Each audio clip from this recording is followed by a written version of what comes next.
Halo guys, Assalamualaikum. Pada kesempatan ini sambil bolongin nomor peserta yang lomba, sedikit cerita aja. Ngomongin soal kesendirian.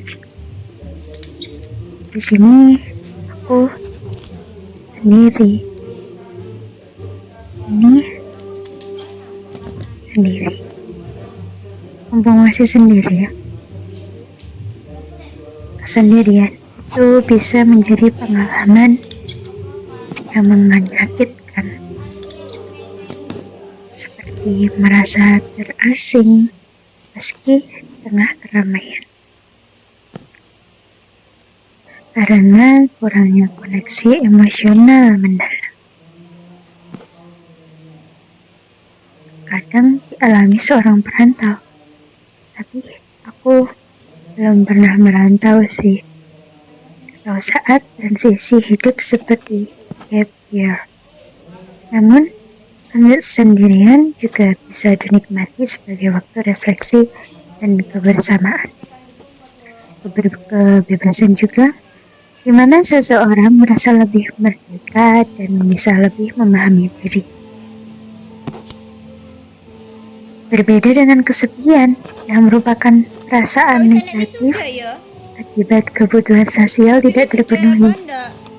Cerita kesendirian seringkali tentang perjuangan menerima keadaan, mencari makna atau mengubah kesepian menjadi motivasi positif melalui aktivitas kreatif dan membangun hubungan baru.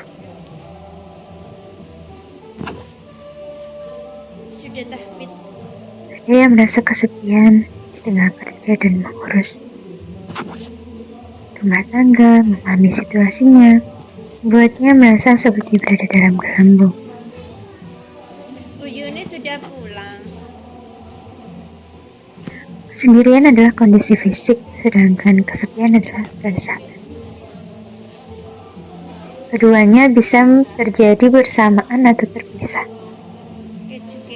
Pengalaman kesendirian bersifat personal dan bisa diubah dari beban menjadi kekuatan dengan menerima diri, aktivitas positif, dan membangun koneksi yang bermakna, meskipun tidak selalu sepenuhnya menghilangkan rasa sepi.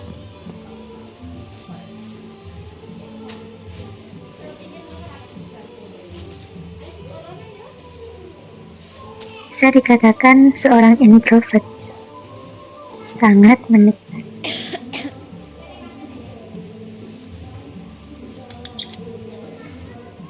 saat-saat dimana terdiam sendiri bersama jiwa, menyaksikan bagaimana dunia bergerak dengan ritmenya, seakan-akan keluar sejenak dari kemelut dunia dan menyaksikannya dari luar angkasa. Kesendirian bagi saya seperti teman paling setia dan paling nyaman untuk diajak bercerita. Bersama kesendirian, saya merasa lebih bisa memaknai arti kehadiran dan merenungi lebih dalam hakikat keberadaan kita di dunia. Kita sendiri tidak pernah bersama siapa-siapa. Maka memeluk sepi bagi saya bukanlah sesuatu yang pantas untuk dikasihani. Justru, sesuatu yang semakin langka dan banyak dicari. Berapa banyak orang yang tidak tahan dengan kesendirian. Padahal, bersama kesendirian, kita bisa mengartikan lebih dalam arti kehadiran. Bersama kesendirian, kita menjadi lebih menghargai waktu dan dimensi yang dirasakan. Kesepian, merasa tidak pernah merasa menyedihkan akademik atau keluarga. Bahkan, trauma masa lalu seperti bullying atau kekerasan sendiri toksik. Seorang teman berjuangan untuk mencintai diri sendiri sambil mengalami senang berjalan atau depresi. Jawabannya, bahkan karena memang kecenderungan melukai diri sendiri, self-harm. Lebih mudah menikmati perjalanan dengan kesendirian tanpa perlu pretensi. Di dalamnya juga ada percakapan agar tidak merasa bosan dengan teman perjalanan, dengan dukungan dan penerimaan. diri sendiri merasa lebih nyaman dan leluasa untuk bepergian kemanapun. Contoh dari cerita sedih, suka untuk sosial dan pertemanan. Sekalipun tidak bisa dipungkiri di mana bahwa dalam beberapa sisi sendirian punya bahayanya sendiri, merasa tidak nyaman.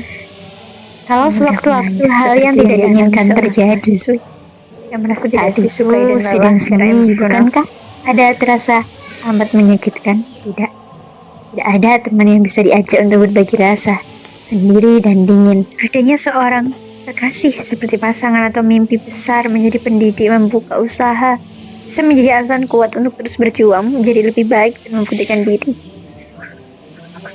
Menulis sebagai bentuk pelampiasan. Menulis curhatan seperti ini bisa menjadi cara untuk berkomunikasi dengan diri sendiri, mengekspresikan perasaan lelah, sedih, dan berharap agar bisa lebih tenang dan memahami diri sendiri. Mencari dukungan, belajar untuk tidak takut, mencari bantuan, terbuka pada orang lain, dan mengelilingi diri dengan orang-orang yang baik. Setelah melalui kesulitan, ada kesadaran bahwa diri sudah lebih kuat. Belajar menghargai hal kecil dan termal bisa untuk sembuh, tidak meninggalkan kenangan sedih untuk orang tua. Cerita menunjukkan bahwa merasa sedih tentang diri sendiri adalah hal yang wajar, seringkali terkait dengan perjuangan internal dan eksternal. Namun, di dalamnya juga terkandung harapan dan kekuatan untuk bertahan, bisa menjadi jalan keluar, seringkali dengan bantuan psikologis atau dukungan sosial.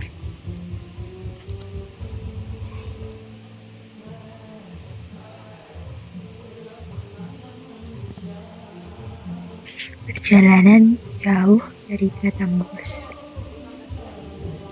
sering tidur dan beberapa membuat sampai tidak bisa bergerak. Aku vertigo dan panas di kulit dan terasa. Terhitung banyaknya tangis yang tumpah ruah, bergelut dengan pikiran negatif dari diri sendiri, dan tak lupa mengajak diri sendiri bangkit dari keadaan. Pada hari rasanya bangkit dari kasur adalah hal terberat dalam hidup. Beberapa hari lainnya bahagia bukan main bisa dirasa. Itulah semua terasa ekstrim dalam kurun waktu yang cukup lama. Disinilah aku bercerita untuk siapapun yang membaca, berharap agar memori ini bisa aku lepas dengan damai, supaya diri lekas menerima dan memaafkan memori yang terjadi tadi lalu, yang masih memakan ragaku dari dalam hingga hari ini. Tuhan, mohon bantu aku lepaskan semuanya.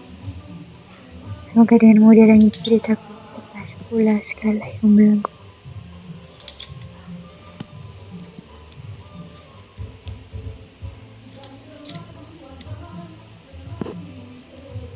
Belakangan ini, belajar menjadi support system ke diri sendiri.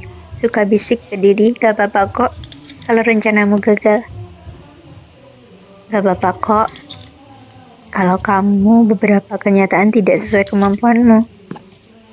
Dibanyakin lagi sabarnya, dikuatin lagi pundaknya. Jadi sering ngingetin ke diri kalau semua rencana baikmu memang gak harus terkabulkan. Gak semua keinginanmu harus terjawab, harus hari ini terjawab. Bukan karena gak ada yang semangatin, tapi lagi berusaha menjadi orang pertama yang sebagai penyemangat dan penguat diri sendiri. Sejauh ini jadi semakin ngerti sama hidup.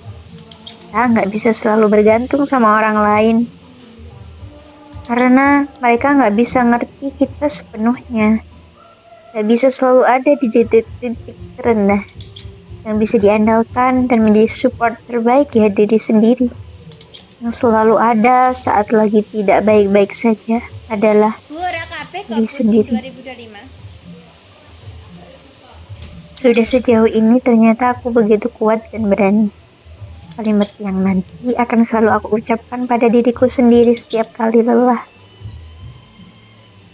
Kuat karena aku tetap berdiri dengan kakiku sendiri di banyaknya masalah yang kuhadapi. Berani karena aku tetap melanjutkan semua perjalanan ini dengan segala kondisi. Persetan bagaimana orang lain memandangku. Mereka juga tidak pernah ada untukku. Aku masih punya diri sendiri. Maka sudah sepantasnya aku merayakan diri ini.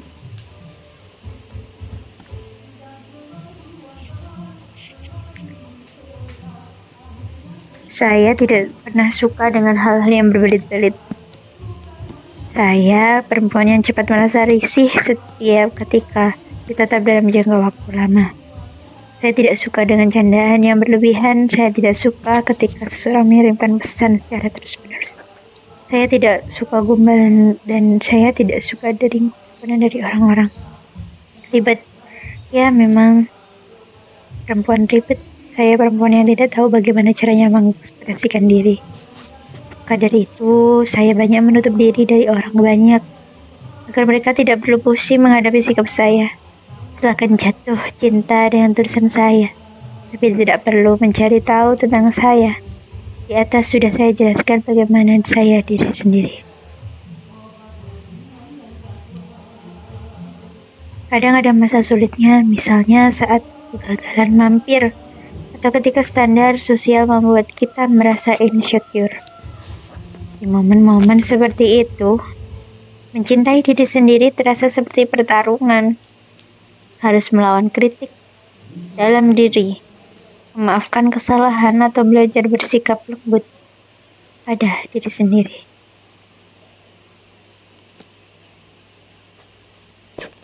Aku akan terus berusaha.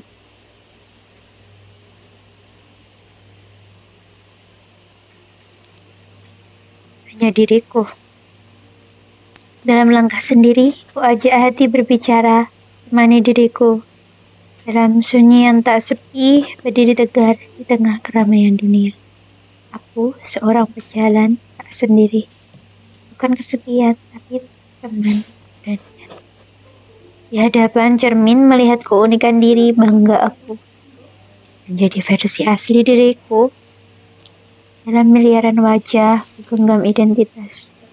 Keberanian berbicara di antara keraguan. Langkah tegar, luka untuk diri sendiri.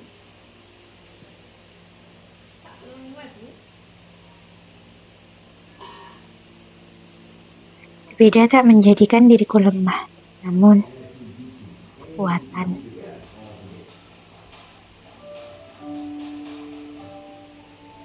Kekuatan dalam keistimewaan. Hanya diriku menyongsong matahari terbit. Dalam keheningan ku sampaikan impian. Dalam hatiku aku pelukan hangat. Hanya diriku mengukir kisah yang tak terduga.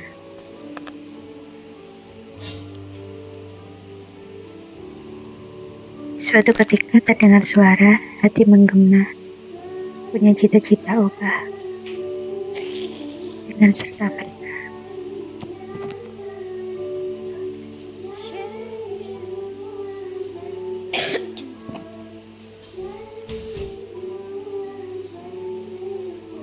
Diri. Apa yang orang katakan ternyata benar. Cintai diri sendiri adalah konsep yang ganjil, tapi menggenapkan. Konsep cinta abstrak dan absurd, tapi ada bagian diri yang tetap berusaha menyelesaikannya dengan berbagai penderitaan yang lalu. Bekas-bekas luka itu justru merupakan sesuatu yang dapat menyempurnakan cinta. Ada semburan kenyamanan dari caraku memaknai diri. Mataku belajar mencintai apa yang dibaca dan dilihatnya. Semua hal yang ada di sekitar seolah-olah puisi. Telinga mendengar prosa-prosa semesta. Selain suara nyamuk dan jangkrik, lidah mengecap semua makanan seperti mereka adalah tragedi dan emosi. Saat dikala hujan bertemu pada ruang waktu, mengarah pada tatapan ini sebuah kenyataan. Mereka seakan tak sampai, tahu-tahu di mana rasa itu ada. Menahan perasaan terpendam, seketika hening dalam kebisikan. Membendung rasa bahagia, berharap waktu cepat berlalu. Derasnya hujan lebih baik karena itu saat aku bersamamu.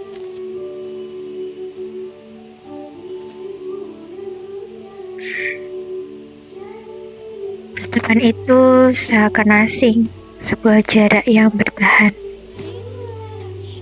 Sekedar teramati dari keramaian, ingin selamanya berada di tempat. Jika di situ ada dirimu. Ia seseorang yang dinantikan, apa rasa satukan perasaan. Tanpa alasan mengapa demikian. Untukmu, dariku yang tak pernah tersebutkan.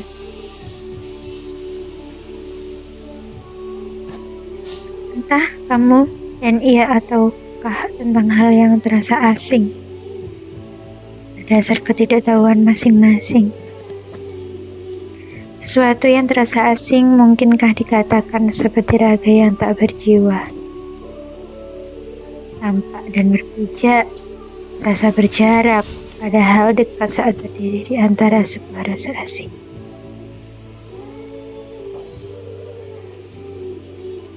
Seperti pelangi, hias cahaya dari sang surya, kala pencipta berdialog dengan hujan. Pelangi senantiasa berganti, semua insan sorak-sorai, Bajune ning gone Mbak Rom tuh. sungguh elok dipandang. Kita bajune apa? Sejuknya mata pun bentang di cakrawala, buat kami ingin terus berdansa. Tahun lalu kan apa bu? Merah kan? Kaos merah. Ora kaos Dalam wujud kaosan. tak pasti hadir dalam mimpi, seakan memberi harapan, tapi pada kenyataannya tak tergapai. Jenengan. Di alam batas mimpi, saya selalu indah. Saat malam melarutkan ceritanya, sisi lain dari realita, mimpi membuka ruang bagi sebuah harapan. Terima kasih, semoga berkenan dalam membaca cerita ini. Wassalamualaikum warahmatullahi wabarakatuh.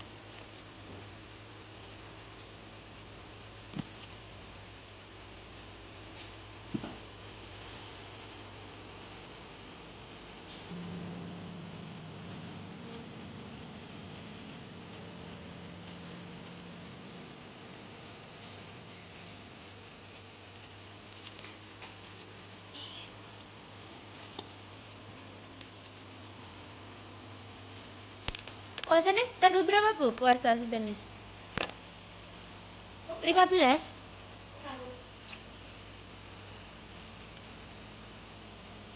Sebenarnya nek seminggu.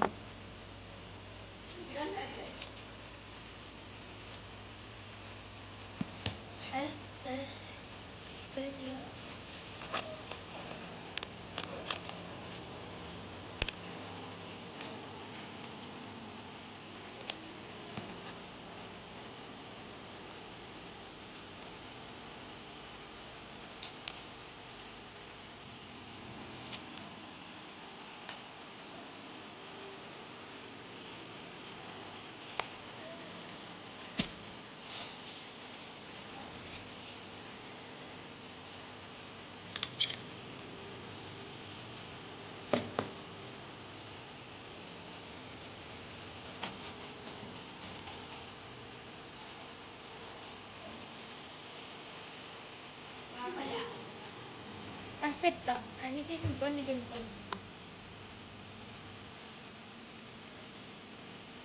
Nyanyi tu kok kira busi sang siang kan?